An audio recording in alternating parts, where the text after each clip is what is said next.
Hi everyone, it's Michael Robinson here, streaming live from Microbin Radio. We are in the studio with my guest, Robert Painley, and we're launching a new series actually. It's called Beyond COVID-19. So my friends have been calling and talking about everything that's happening, social distancing, the potential of being furloughed from their jobs or losing the opportunity of a career or taking a step back or two. And, you know, you look at the news and most of it is very depressing, right? You hear a lot about what's happening and what's not available in terms of PPEs for doctors and people on the front line. And you really don't hear a lot about the success stories or things that are uplifting and fun. So I want to make this series something that's fun and uplifting for us to look at. every Tuesday, Wednesday, Thursdays at 6 p.m. right here on Facebook and on YouTube. Facebook, it's Michael Robinson NY, and YouTube, it's The Michael S. Robinson Show.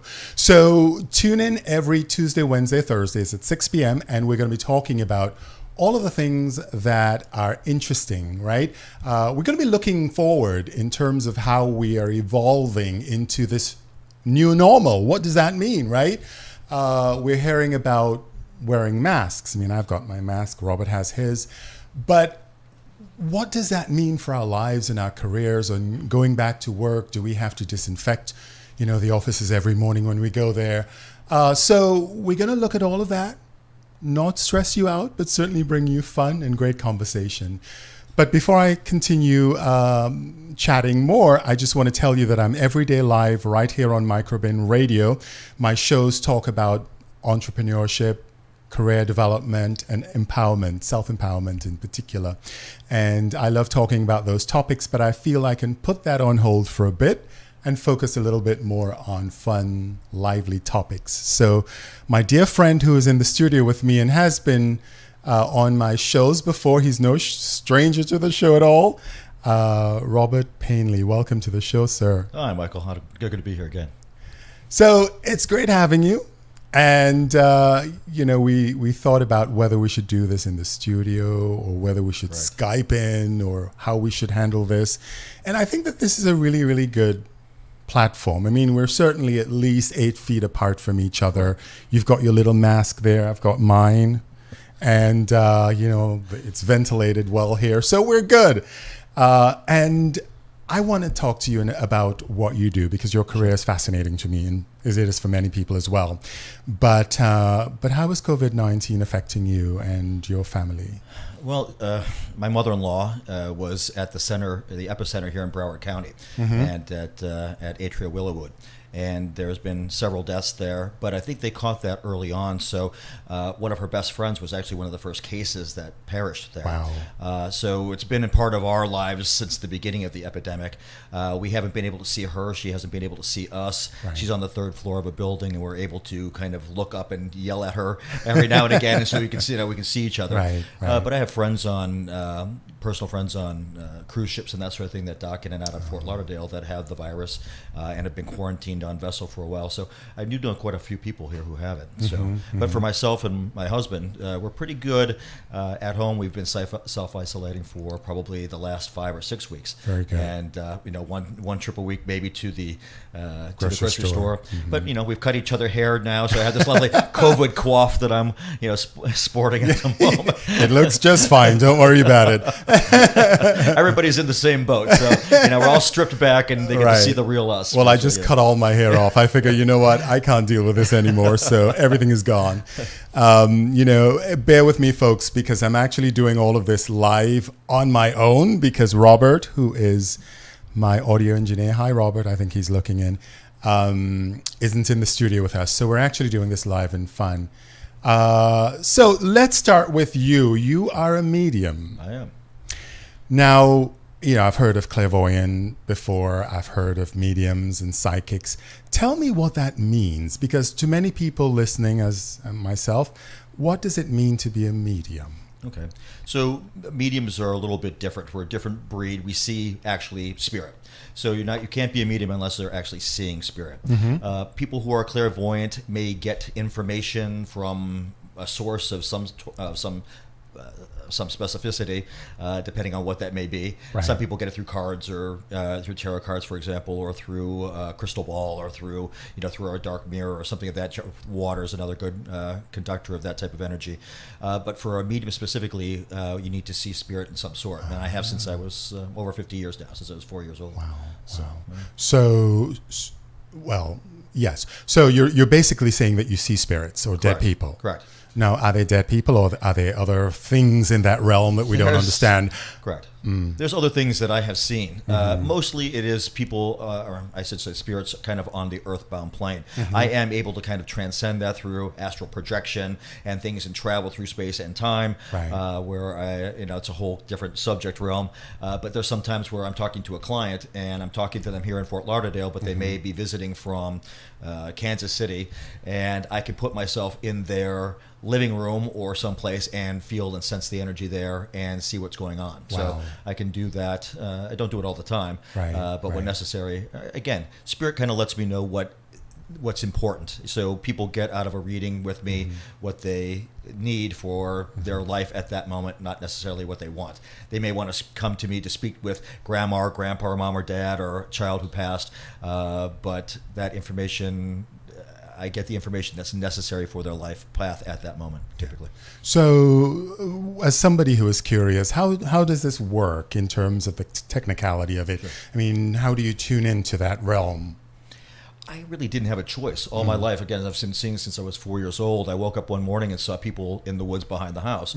And so I could go out there and interact with them, but my parents would look out the window and my older brother would look out the window and wonder why I was standing in the middle of the woods in my onesie. And so that was a little bit strange. So I actually had to turn it off at some point in my life because it was too much. I would start to see spirit, and they were all very nice at the beginning, and I felt protected. But then as I grew into my gift, then I started to get other types of entities in the home and negative spirits and negative energy that I would sense and feel, and that became much more challenging to work with. I shut it off for quite some time during my late teens, early 20s, because I didn't know how to deal with it, how to protect myself.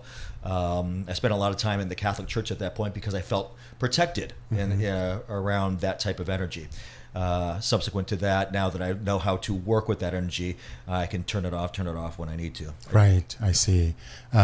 So tell me about what you see when you see it. Do you see somebody with a face like mine, or is it an energy that's in a form that you can't really fully identify? How do you see this? So one of the big things that I see it in various ways. So sometimes I'll see smoky, just a smoky being, or just kind of like they call them, shadow figures, for example, or just a shadow moving across, or I may not even see them. I may just sense the energy. But most of the time, I have people walking down the hallway or poking their head in to see what I'm doing at night, or you mean spirits walking down the hallway? Walking down the hallway. So in your house? In my house. And you don't know these people? I don't know them at all. Where? How do they find you? I mean, I think they sense my energy. Do you have energy. like a sign on your door? Enter. In the spirit realm, you're I am. welcome. No, because my energy level is different than yours. So I think what they see, I'm kind of like a lighthouse in the darkness. Right. They sense my energy or see my light differently than they would see yours, and they're attracted to that light. I hope you left them at the door before you enter. Well, I'll try and do something before I sense before I leave. But no, your energy is fantastic. But I'm not sensing anything around this location. Thank goodness. If anyone wants to ask Robert any questions, please feel free to do so. He is very open to talking about this, and we're going to be here for another 20 minutes, so feel free to type your questions in. I'm trying to find this feed on Facebook and I'm not seeing it, so forgive me if I'm not responding right away. I'm a little new at this, and like I said, Robert, the other Robert, the technical Robert, isn't here, so I'm all on my own to my own devices. It's actually fun. So this is us. Oh, this is me, actually. And that's you, Robert. And that's us. Okay. And that's us with the lower third. See? I'm learning. All right. So back to work. Okay. Now, I grew up in a world where this is not highly uncommon, right? Where we talked about energies or ghosts or hauntings and things like that. And of course, moving to the United States, it's not something that we look upon in a favorable manner. I mean, it's not everyday conversation, right? So how do you communicate that in a way to people who are skeptical? Well, one of the things that I think that I try to do is make sure that I don't try to change anyone's opinion. Because of their religious beliefs or their background or whatever that happens to be, there's going to be believers and there's going to be non-believers. I can't force people to understand what I do because you can't see it. Right. Unfortunately, the fortunate part is I do have, if they go to my YouTube channel, they can actually see spirits that I've caught on camera, where I'm explaining exactly in the time where I'm seeing the spirit what's happening, and you can see and follow along with how that how that perceive them, how I see them. But for people who do not understand it, I think it's challenging until they actually have that experience. And quite frankly, when I go to see a client who has had an experience and they bring me to their home, the spouse may come in or somebody else from the family may come into that reading, right, and say, I can't believe you're spending money on this. I can't believe you have Robert Painley in our home. This is garbage. And the first thing that usually happens is I will tell them something that I wouldn't be able to know, and now their interest is piqued. Right. And I can say that has happened in the majority of cases where I get a naysayer or somebody who doesn't believe. People in want proof, right? They want proof, yeah. And then when I give that to them, I don't really convert them, but they usually tell me that, okay, you've opened my mind, or something of this nature. And right. Again, all I want to try to do when I come to see somebody like this is to try to make sure that they understand I'm giving messages that are positive to their life. Right. I think if you find a medium that's giving you negative information about your life, or telling you that you have to give them additional money or something else, these are people to stay clear I've of. heard of that before. Absolutely. You know. Yeah, we all have. Yeah. There are bad players in every industry, Sure. and when you have somebody that's trying to help your life and give you positive input to make sure that your life is better for them having been there, then you've got somebody that's positive to work with. Yeah, absolutely. So tell me about how you protect yourself. You talked about protecting yourself before. Now, is this something that we all can do in general? Particularly at this time with the pandemic that's going on, I think we all need to protect our energy, because there's so much negative energy, negative news. The news now is not about how many people are surviving the virus; it's how many people are dying from the virus. Sure. So we need to protect ourselves from the information that we're getting. Understand that there are many people who are surviving this. We need to be empathetic for those that aren't, and the families that are impacted by this virus.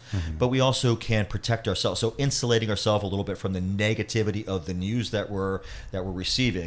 And then taking that news and trying to figure out a positive way. Gotcha. For example, what you're doing with the show and entertaining people and trying to come away. You kind of pre-sold me as this is going to be a fun hour or a fun half hour. So you better make it fun. The pressure's on. But putting something fun out there so that people have something different to consume rather than negative news all day is fantastic. But protecting yourselves from that negativity, but also surrounding yourself with the friends and family and trying to nurture those relationships will also be helpful. And then doing things for others. You doing the show for others to try and help is a way that you can elevate your own energy. Working out, doing yoga, doing different things that just kind of keep us centered more during this process. No one's going to be exceptionally happy during this particular process. Right. But what we can do is everybody do our part to make sure that we're adding to a positive energy going out rather than contributing to the negativity that's out there. Absolutely, because you're absolutely right. There is so much in terms of just emotions. Sure. I speak to friends in New York in particular, and they call me, and you can tell from the tone of their voices that they're anxious or they're fearful or they're bored. I get that a lot.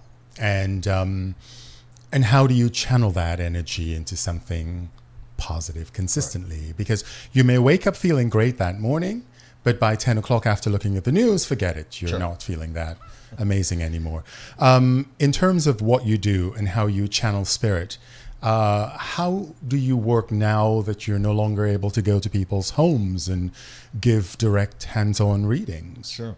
Well, one of the things, I've seen people like you who inspire me and others who inspire me out there who have taken this pandemic and found new ways to channel information and energy in a different way. I've seen people out there who are talented at playing the piano and are doing that for free for people and doing, teaching yoga classes, how to cut your own hair and things like this that are very positive. I'm going to be doing a web series starting on May 1st. Yes. Tell us about that. And that is just to entertain, because right now it's difficult for me. Typically, there are many mediums out there who are doing readings online and doing tarot cards and that sort of thing, which is all great. But I don't see anybody out there entertaining. And so my experiences have been all about the hauntings. I primarily work with hauntings, going to people's homes. So in this era where it's difficult and challenging to do that, we're going to be talking about the stories and some of the encounters I have had that have been kind of spooky. So it's going to be to entertain more than to give information information out at this point. And so I think every day, starting May 1st, every day for about 10 days, we're going to do ghost stories at 10 o'clock at night. Vincent Price, here we come. Exactly. I got my Vincent Price voice on. And then after that, I'm going to start to have guest speakers on once a week and talk about their ghost stories. And we've got some very, very known people in the industry, people would know, like Rosie Shapiro, who did Angels Among Us and stuff, who will be on the show. So we have a question from Joshua. I lost my nephew back in 2013. It's been very hard on my family, but mostly on my sister, his mother. If you are able to feel his presence or energy, is there any message my nephew has for his mother, cousins, or his daughter? His mother lives in Florida as well, on the west coast of Florida, but they're originally from New York. Okay. Albany, New York. Okay. And his name's Jason? His name is Jason. My friend is Josh. The person writing is Joshua, but Jason is the one who died. Okay. It's going to be challenging for me for two reasons now, because one, before I do what I do, I protect myself. And there's a little bit of ritual that I go through to do that, and I have not done so I just kind of am a little hesitant to open up at this point. Right. I would just ask, feel free to please contact me. I'll be happy to answer your question when I go home and I'm centered and go through my process. Happy to do that and happy to give you any message that I have. Just reach out to me at rapainley@gmail.com and let me know your story again, and I'll be happy to do a reading for you and let you know. It might be my pleasure.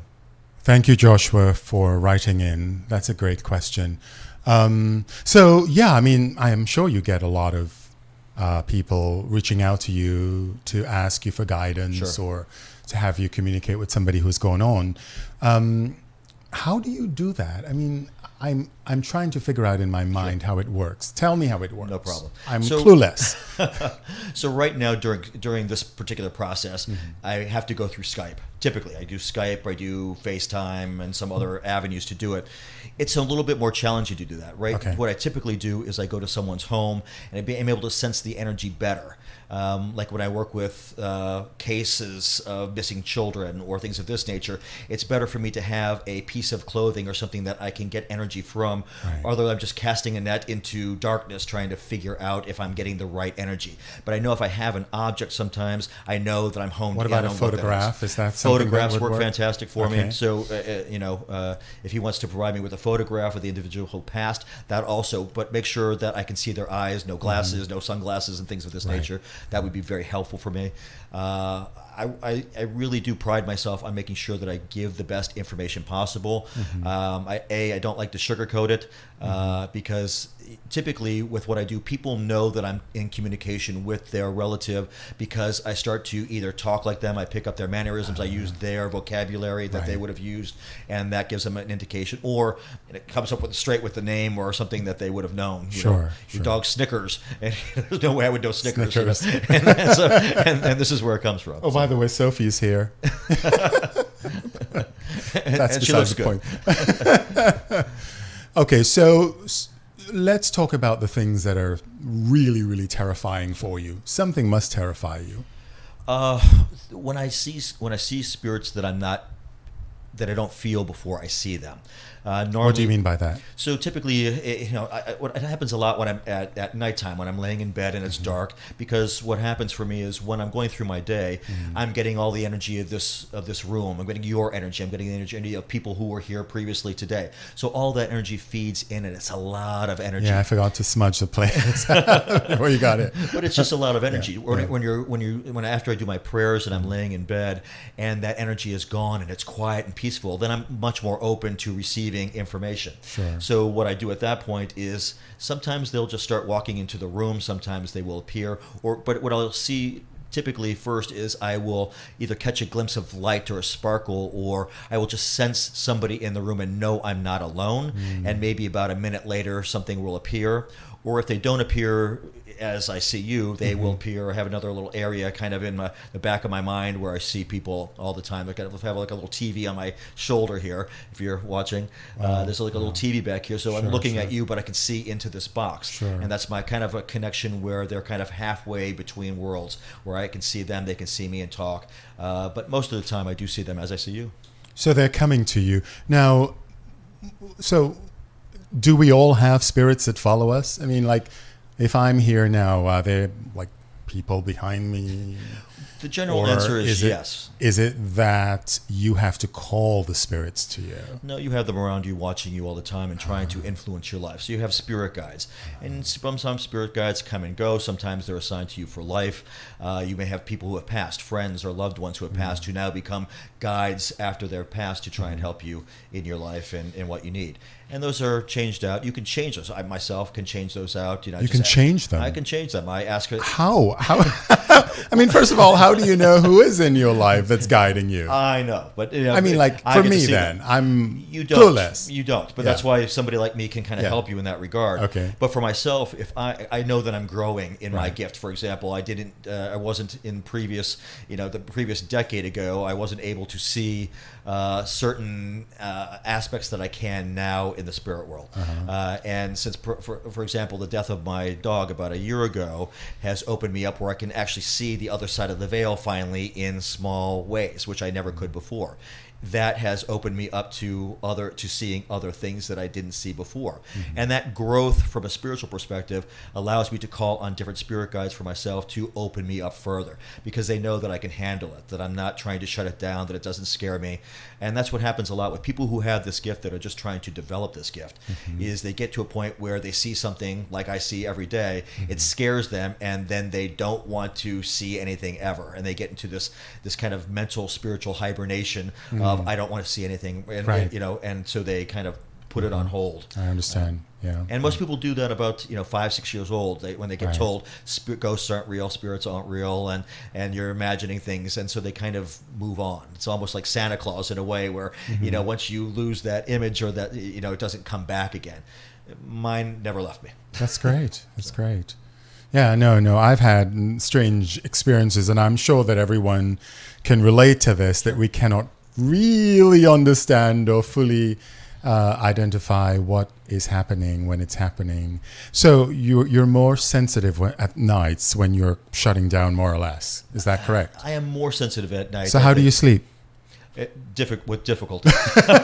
Okay. I'm woken up a lot. Really? Okay. And sometimes, a lot of times I'll see them or sense them, and I'll just say, look, I have to get some sleep. Come to me in my dream state. And then I will have a dream about this individual. And that happens a lot, particularly when I'm going to deal with something difficult, a challenging spirit or something that's nasty at somebody's home. They let me see this the day before I go in my dream state, so that when I actually live it, I've already seen it. So when I walk, I know that when I walk around this corner, I'm going to run into this spirit. So I've already seen that before, so I know walking into that room, when I turn the corner, this is what I'm going to see, and it doesn't frighten me. Wow. So they usually give me a heads up. It's like you asked the question earlier about when I get frightened. It's when they don't get to see that ahead of time, and I walk around a corner and I see something, and I'm surprised. Right. I'm not surprised often, but I have been. Yeah, I understand.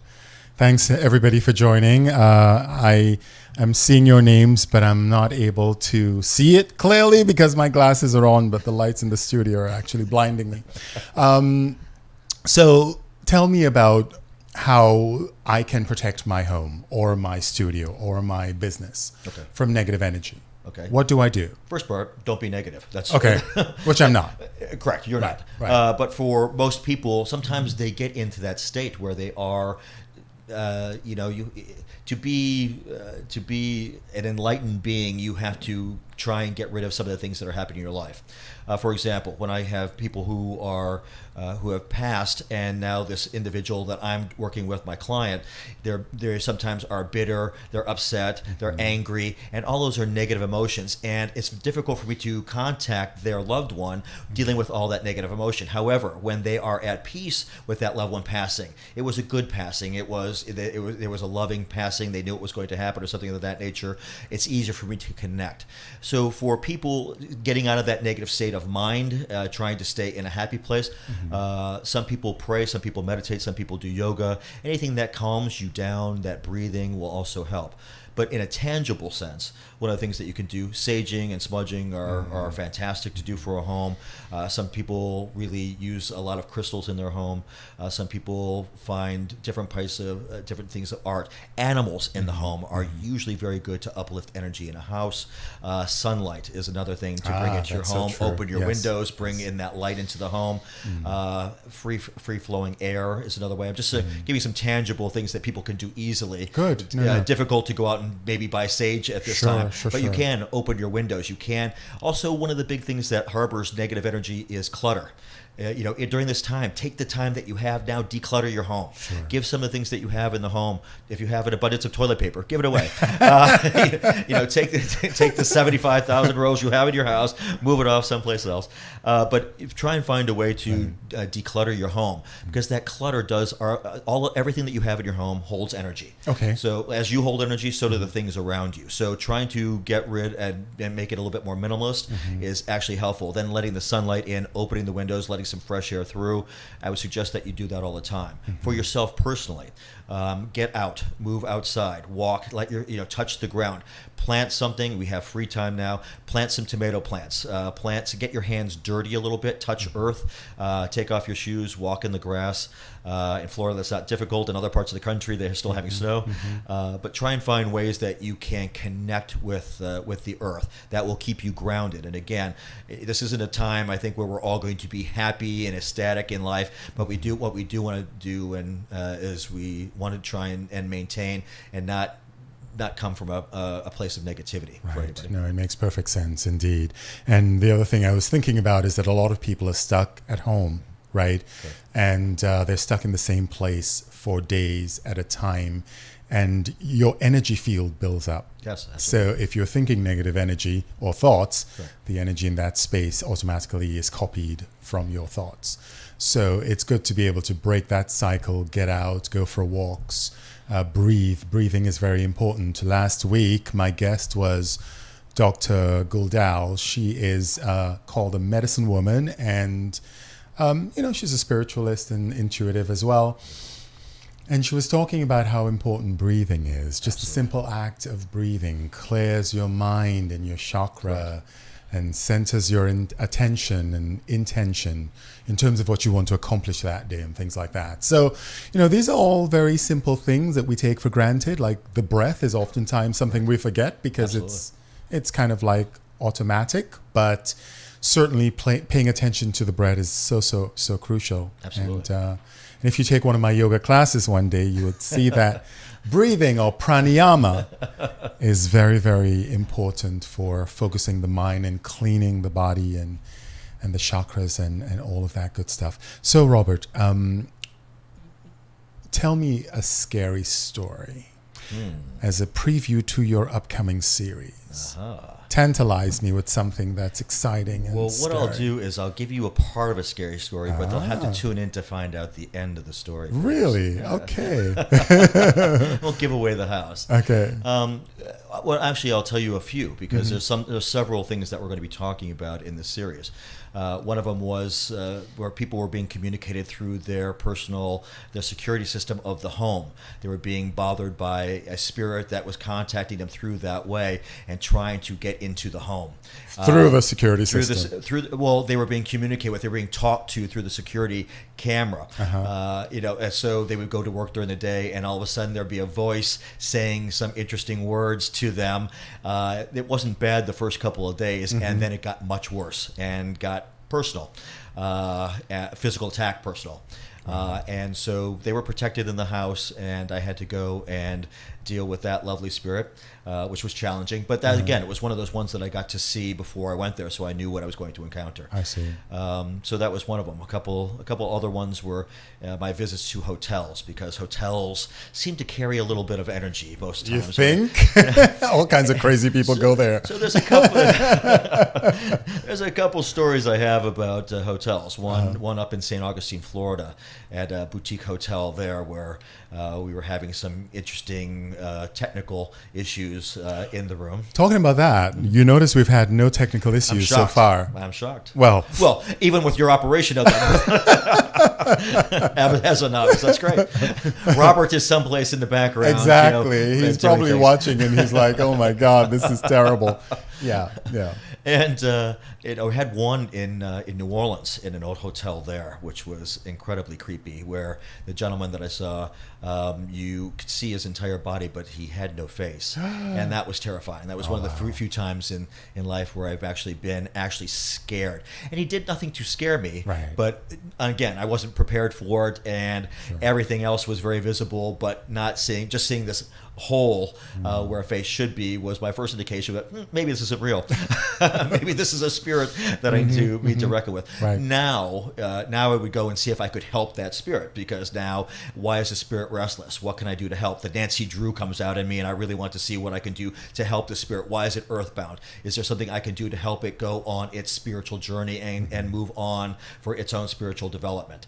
That's my job.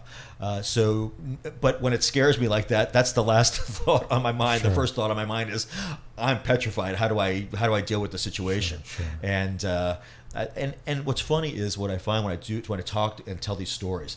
Many people have stories that they're afraid to talk about their encounters with spirit until they find out that maybe the other person is a little bit more receptive to it. So hopefully through this series, we'll find more people who want to share their stories. And then what we'll do from there is maybe enlighten people as to why they were being contacted. Because what I find is, even though they're terrifying, a lot of times there's a message or a meaning behind it. There's a reason these spirits are trying to reach you.